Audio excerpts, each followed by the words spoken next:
J'ai regardé un peu les chiffres parce que je voulais me les remémorer avant de lancer ce live tout à l'heure, après la démission de Lecornu. J'ai regardé les chiffres et c'est intéressant en fait de se replonger dans ce qui s'est passé lors de la dernière législative. Le nouveau Front populaire a eu 7 millions de votes lors du deuxième tour de la législative.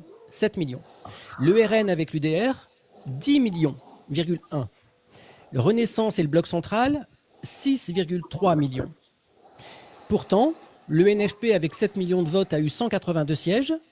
Le RN avec l'UDR a eu, avec 10 millions de votes, 143 sièges.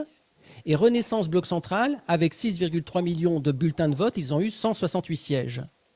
Et donc, c'est là où en fait l'information devient intéressante et c'est pour ça que ça a bouleversé un peu les choix d'Emmanuel Macron. C'est que si on se cantonne au nombre de bulletins de vote glissés dans l'urne au soir de la législative du deuxième tour, la dernière, eh bien c'est le RN qui devrait être à Matignon.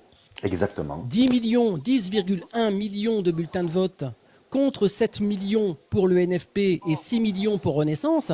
Ça devrait être, surtout que le RN a une force. Alors, je suis pas là pour faire la promo du RN. Hein. Moi, je regarde de façon pragmatique.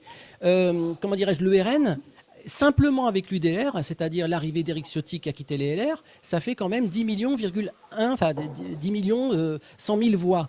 Et donc, automatiquement, on se retrouve dans une situation où une majorité de Français ont voté pour le Rassemblement national, loin des 7 millions du NFP et loin du 6 millions de Renaissance, mais la politique demandée par les Français massivement n'est pas reconnue aujourd'hui en politique. C'est pour ça qu'il n'y a plus rien qui va, en fait. Mais ça, c'est le problème du scrutin. Pardon, mais ça, c'est les chiffres en plus, avec les petits arrangements entre amis, hein, c'est-à-dire Mais- entre amis et entre ennemis.